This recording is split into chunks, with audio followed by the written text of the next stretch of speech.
Welcome to SDH's coverage of everything going on in world soccer overseas. We'll get you ready for the Thanksgiving match day. We'll give you the juice boxes coming up in just a little bit and preview the matches, but we're going to go backward before we go forward and take a look at what happened with all of the matches bright and before early on the 23rd of November and match day number 4. Starts you off at 5 o'clock in the morning, Eastern time. Morocco and Croatia, no goals scored. Goalless draw to plus 227. Then you end up with one of the more shocking results so far of the tournament. 8 o'clock Eastern game, Germany and Japan. Germany was up 1-0. Then this happened within a couple of minutes of the second half, brought to us by our friends at Telemundo Sports. Para Japón, que merece el empate. Cuidado, Minamino.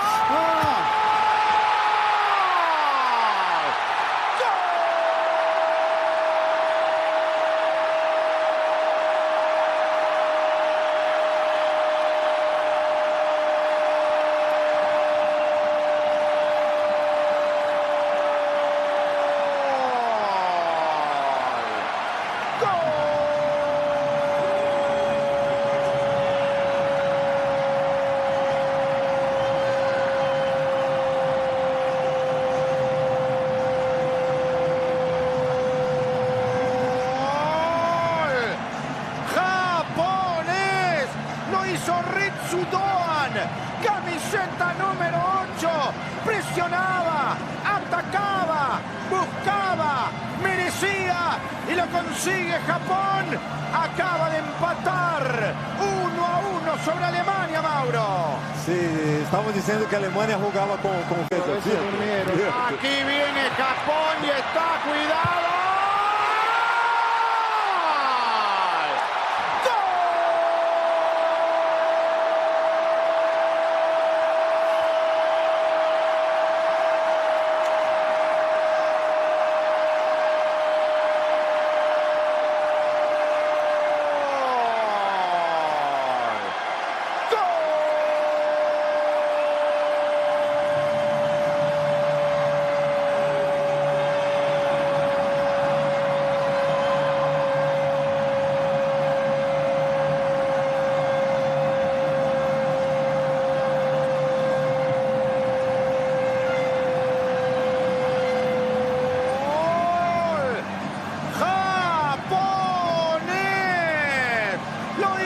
Sano, que entró con ganas, que reemplazó a Maeda, que se metió en el partido temprano. So Japan comes all the way back off a substitution, come back for the 2-1 win at a plus 628.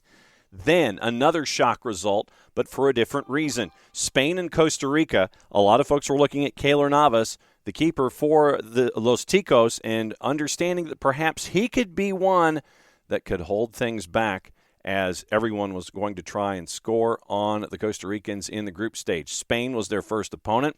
You had moments like this, and they came far and often against Costa Rica. Here's Spain in one instance against Los Ticos. Y en una decisión muy arriesgada. Valde para Morata. Aquí también parecía fuera de lugar.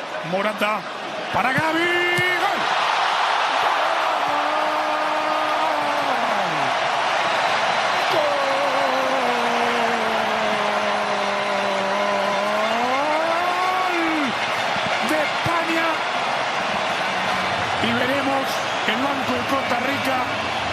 Highlights courtesy once again of our friends at Telemundo Sports. 7-0 your final. 7-0. Spain over Costa Rica. So Costa Rica gets absolutely pounded in their first match of the group stage. And it took more than Keylor Navas, and they needed more than Keylor Navas. Didn't get it. Spain 7-0, putting up an early marker that folks have to look at here in this in the international competition. Last match, Belgium and Canada. And it was, once again, another tight match. Alphonso Davies had the chance to give the Canadians the lead. Didn't happen. Saved on a PK. Belgium gets a goal. Belgium gets the 1-0 win at a minus 172. Colocarse en alguna posición donde pueda hacer más daño. Qué buena pelota. Atención, va Batshuayi, que está habilitado. ¡Le pegó!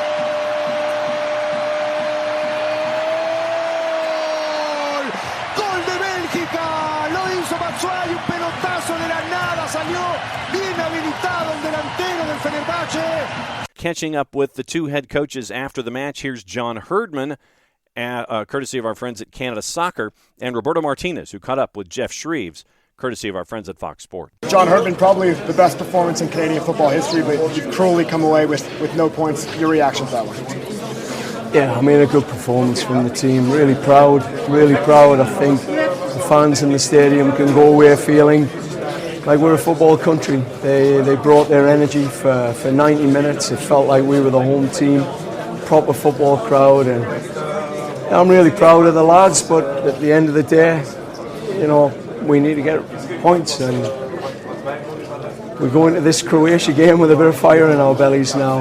I think we're hungry. We're even more hungry. We know we deserve to be here. We know we can represent, and it's time. It's time for us to push on.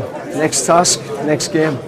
Yeah, I can only imagine the frustration, but how much pride and inspiration do you take from having the number 2 team on the ropes like that? I mean, we believe. We believe in ourselves. Yeah, we came into this World Cup with some clear goals. One was to be fearless and play in a fearless way. 2 was to entertain, and I think the boys achieved that. The 3rd was to break some records, which was to get our first goal, first result, and we fell short of that. But we've got 2 more matches, and this group's still wide open, so we've got everything to play for. I know there'll be disappointment at that result, but just to touch that World Cup pitch for this group of men, talk about that moment.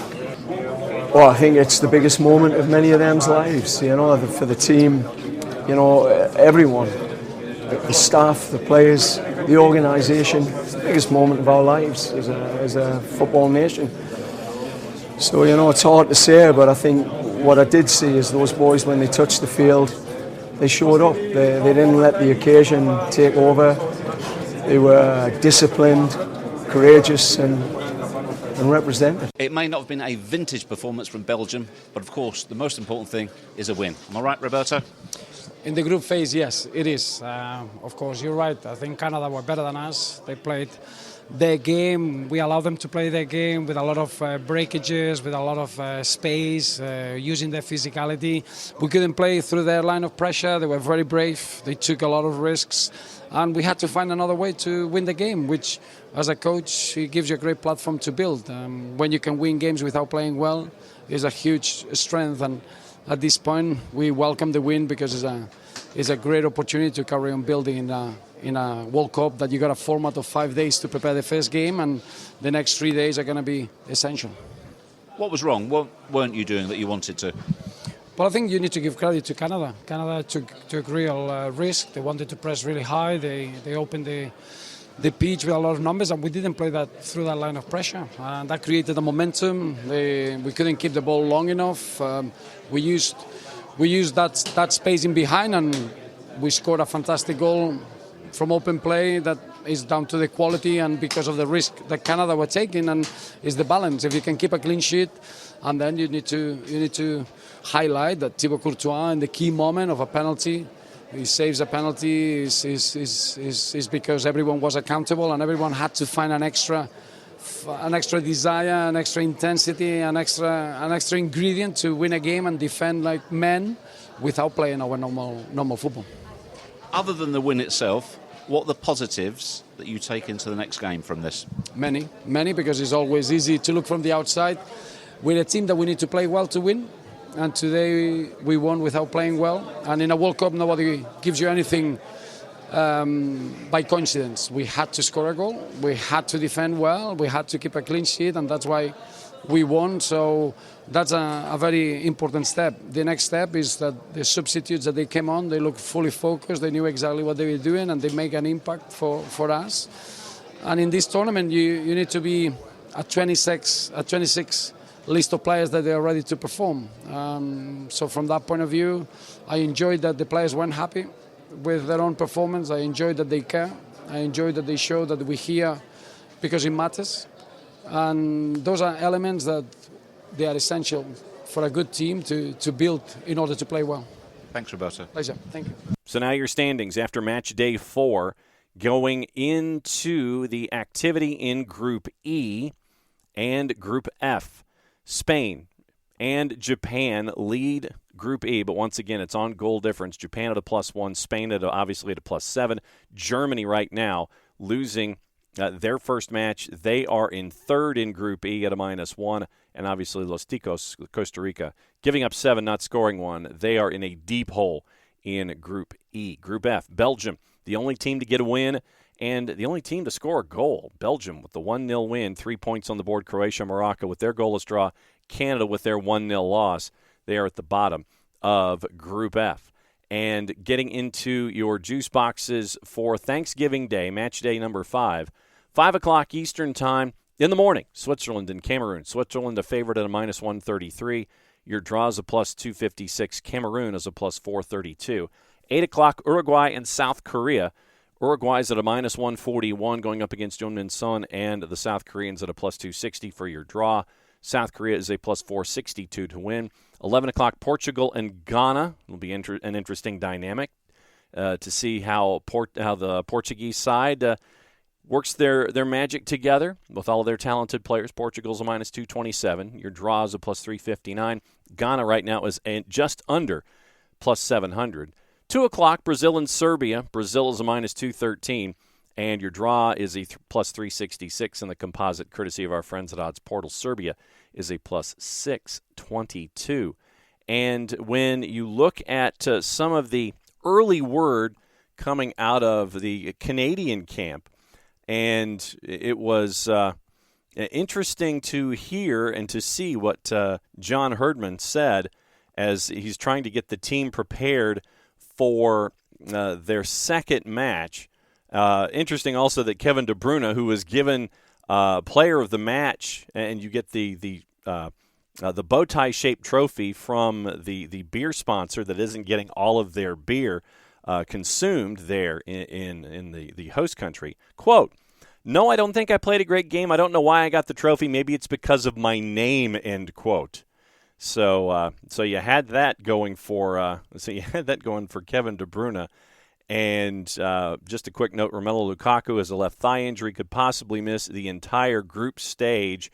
And one note where you had John Herdman basically go Masai Ujiri in his post game, in his discussion with his team, he told them, and quote, once again, this is from our friends at SI, "I told them they belong here, and we're going to go and F Croatia.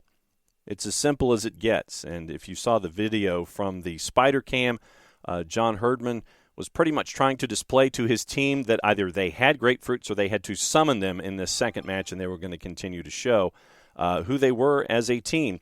Should have had a better result, more points than they came out of it with. They came out of it with no points, and it was a tough one against a side that in Belgium's starting lineup, you had 6 players in their 30s, 4 of them having more than 100 international appearances. Thibaut Courtois and Kevin De Bruyne. Courtois came up with a big save late. He might meet 3 figures in this World Cup. So this looks like this might be the last hurrah for this bunch. Once again, no Romelu Lukaku. Michy Batshuayi was up front for Belgium, so we'll keep an eye on that. But once again, Canada 14 shots in the first half alone, the most by a team at the tournament without scoring in 16 years. And a big shout-out to Atiba Hutchinson, who was a captain for Canada at the age of 39, became the oldest outfield player to start in a World Cup match. We'll keep an eye on Atiba Hutchinson as he continues to possibly add to his record-breaking performances that you're seeing. So that is your quick look at everything that happened in Match Day 4 as we got you ready for Match Day number 5. That is the early look here at everything it is at SDH. We'll be back with yet another Match Day review preview tomorrow in and around this same time. So for everybody here at SDH, enjoy the tournament, enjoy the matches. We'll come back with you with the breakdown again tomorrow. Thanks for hanging out with us. Mucha plata, y'all. Play it safe. Enjoy your games.